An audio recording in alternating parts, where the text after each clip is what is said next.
Fala rapaziada, saudações vascaínas, vamos que vamos para mais um vídeo trazer as últimas novidades do nosso gigante da colina. E é claro, torcedor vascaíno acordando muito chateado nessa manhã de sexta-feira, um empate ali que ninguém imaginava que fosse acontecer, o gol do CRB que saiu aos 46 minutos do segundo tempo e mudou totalmente, o rumo do Vasco no restante dessa Série B. Temos ainda 14 partidas e o Vasco precisa de 10 vitórias, mas de fato, se continuar dessa maneira que jogou ontem, o Nenê jogando muita bola, as mudanças que o Fernando Diniz já implementou dentro da equipe, um acesso volta a ser realidade para o Vasco da Gama. Mas a gente vai falar sobre isso. Fala realmente sobre um acesso à Série A do Campeonato Brasileiro, fala também sobre público nos estádios, porque a Prefeitura liberou e domingo Vasco e Cruzeiro vai ter público. A gente vai falar sobre isso, ainda faltam alguns detalhes, algumas pendências, mas tudo indica que teremos casa cheia para Vasco e Cruzeiro. E falar também sobre Rossi, porque o atleta se manifestou aí após esse empate contra o CRB.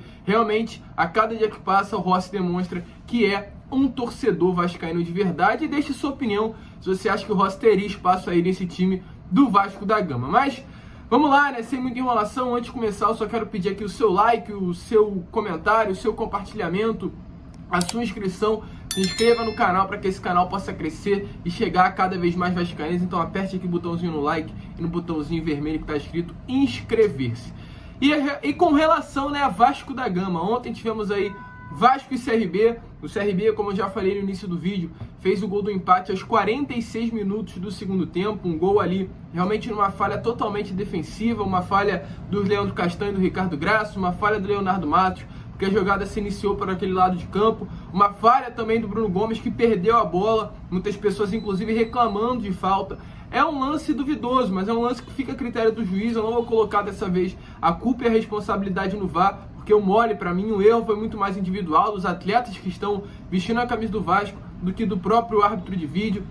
Porque realmente o Vasco tomar gol aos 46 minutos, de uma maneira totalmente desatenciosa, sem atenção, na situação que a gente está na Série B, não pode acontecer. Com esse empate, o Vasco poderia se aproximar ali do G4, ficar apenas a 5 pontos de distância, tendo um jogo importante domingo contra o Cruzeiro, com o público, realmente embalar nessa competição, realmente trazer a confiança de volta para São Januário, fica cada vez mais difícil de acontecer. Mas realmente espera que essa vitória no domingo possa realmente vir, que o retorno do torcedor, que a gente vai falar em breve, realmente possa acontecer e o ânimo aí, principalmente do torcedor com relação ao acesso, volte, porque definitivamente eu não estou muito confiante nesse acesso à primeira divisão do Campeonato Brasileiro. Realmente, o que o Rossi falou ontem após a partida, o que ele falou não, o que ele representou, o que ele colocou através de suas contas no Twitter, através do seu perfil oficial, representa muito bem o sentimento do torcedor vascaíno. Tá passando aí para você, é um print,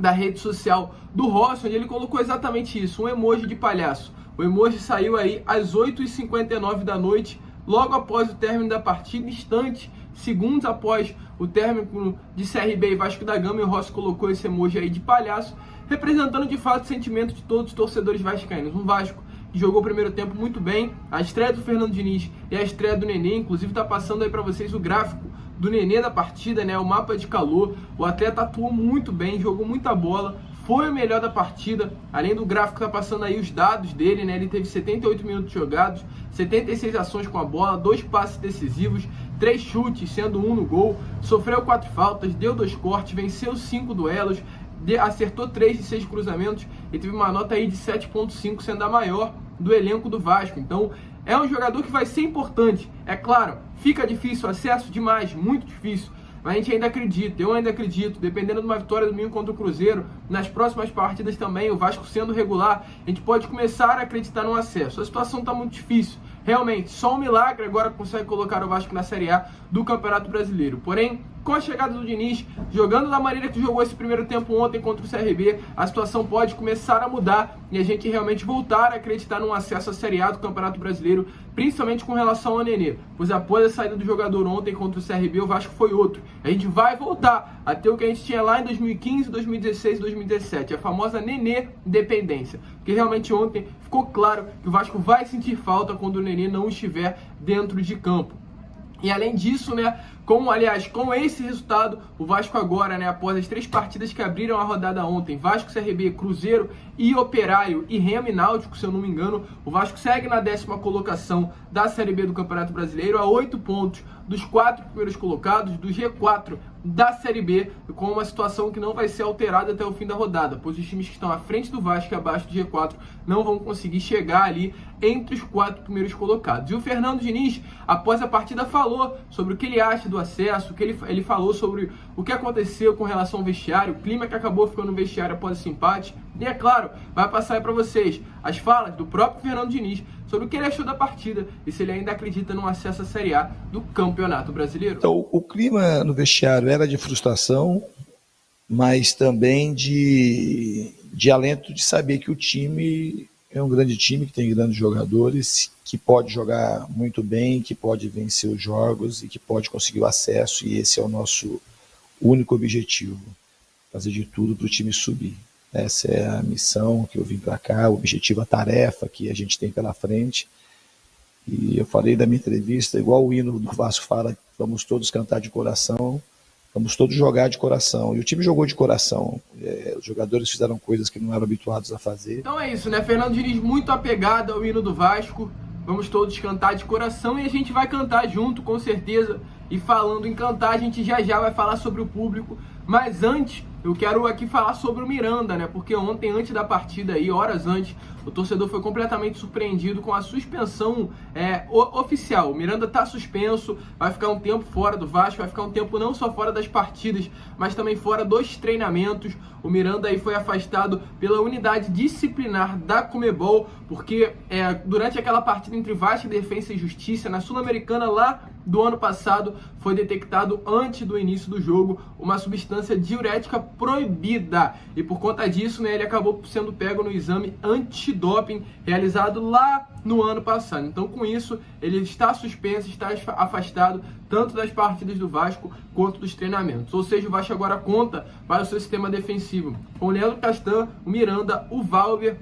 Aliás, o Miranda não, né? O Leandro Castan, o Valber, o Ricardo Graça e o Ulisses. O Miranda segue afastado, vai ser aí um problema para o Fernando Diniz, já que é um zagueiro que estaria ali muito de acordo com a forma que o Fernando Diniz trabalha, né? Um zagueiro que tem qualidade com a bola no pé, um zagueiro que vinha ganhando espaço aí no elenco titular, e agora vai ser mais um problema aí para montar o time titular do Vasco da Gama. Eu gostaria muito de ter visto o Valber, o John Sanches ontem, esses 2 reforços que também chegaram, mas infelizmente não tiveram as oportunidades dele. Inclusive com relação ao John Sanches, eu não consigo entender, eu não sei se realmente é só comigo, mas também com você, mas eu não consigo entender como o Figueiredo consegue ter espaço no elenco titular. Ele nunca, na minha opinião, mostrou o que tem de mais, o que é realmente o destaque que ele faz nas partidas, as modificações que ele faz nas partidas, para ter essa prioridade entrando sempre no segundo tempo. Já foi com o Marcelo Cabo, foi com o Lisca e agora também na primeira partida é com o Fernando Diniz. Realmente ele deve jogar muita bola nos treinos, porque para ele sempre ter essa prioridade de entrar na partida no segundo tempo, deve ser alguma coisa surpreendente, porque ontem eu gostaria de ter visto o John Sanches aí entrando no segundo tempo, mas infelizmente não foi a hora dele. Quem sabe no próximo jogo domingo contra a equipe do Cruzeiro. E falando em Cruzeiro, né, o Cruzeiro é o primeiro dos 5 jogos que o Vasco vai ter no Campeonato Brasileiro, uma sequência muito difícil, vai ser Cruzeiro, 4 horas da tarde. A gente vai falar sobre o retorno do público, né? Depois, dia 24, na próxima sexta-feira, Vasco e Brusque em Santa Catarina, um jogo dificílimo. Dia 27, na segunda-feira, 8 horas, Vasco e Goiás em São Januário, um jogo que realmente precisa da vitória. Dia 1º/10, sexta-feira, 9h30, Confiança e Vasco lá em Aracaju, no Sergipe. E dia 9/10, lá no Castelão, São Luís do Maranhão, Sampaio Correia e Vasco da Gama.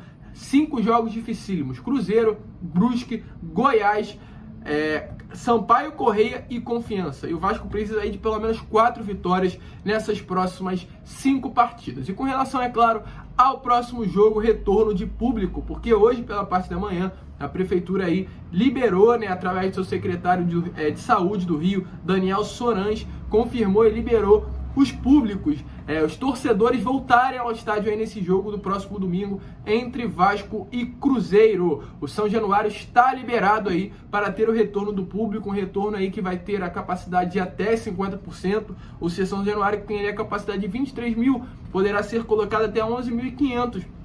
dentro do estádio. Acredito que dá para fazer um bom barulho aí, né? Um bom apoio ao nosso elenco. Porém, vai depender agora, antes da diretoria, né, do conselho da Série B. Não é um conselho em si, mas hoje vai ter uma reunião que acontece aí entre os 20 clubes da Série B e também a CBF. E após essa reunião vai ser determinado se vai ter ou não público. O Vasco deixou bem claro ontem em nota que quer ter a presença dos torcedores no estádio. Então a gente vai depender disso. Realmente vai ser um ótimo reforço sim para o Vasco ter a presença dos seus torcedores em São Januário, lotando e empurrando o time, principalmente nessa partida dificílima que vai ser contra o Cruzeiro nesse domingo. E com relação também à diretoria, a diretoria vai decidir, porque muitas pessoas, o que chega pra gente é que pode ser o jogo tanto em São Januário quanto também no Maracanã. E a Polícia Militar do Rio de Janeiro havia feito um pedido com relação aí a não deixar o Vasco e o Flamengo jogarem no mesmo dia no estado, porque o Flamengo também tem um jogo domingo contra o Grêmio, acredito que às 6h30 da tarde ou às 8h30, 4 horas é Vasco Cruzeiro, um jogo transmitido pela Globo, e mais pra noite tem Flamengo e Grêmio no Maracanã. E o pedido da Polícia Militar seria não deixar os dois jogos no mesmo dia, para não ter nenhum tipo de conflito ou oportunidade de conflito entre torcidas organizadas. A gente vai esperar qual vai ser a determinação, é claro, das duas diretorias. Ou o Vasco vai ser no domingo e o Flamengo na segunda, ou o Vasco vai ser na segunda e o Flamengo no domingo, e podendo inclusive o próprio Vasco da Gama jogar no Maracanã, que a torcida aumenta, o faturamento aumenta e a renda que vai para o bolso do Vasco da Gama, do clube também, é claro, aumenta, porque é uma grande diferença entre colocar 11 mil em São Januário e 35 mil, 37 mil no Maracanã. Então vamos esperar, vamos aguardar a grande oportunidade de a gente ver Vasco Cruzeiro domingo com público, esperando apenas agora realmente essa reunião entre os 20 clubes da Série B, mais aí a CBF. E é claro, se você for no jogo, vamos lá, né, rapaziada? Deixa o seu comentário aqui embaixo que, se tiver público, eu estarei lá presente. Eu gostaria de ver cada um de vocês apoiando o nosso Vasco da Gama. Muito obrigado. Se você curtiu esse vídeo, é claro, se inscreva no canal, compartilhe esse vídeo para que todos os seus amigos possam ter acesso ao nosso conteúdo e para que a nossa família possa crescer cada vez mais. Um grande abraço, se inscrevam, deixem o seu like. E é claro, como eu sempre falo aqui no canal, saudações vascaínas.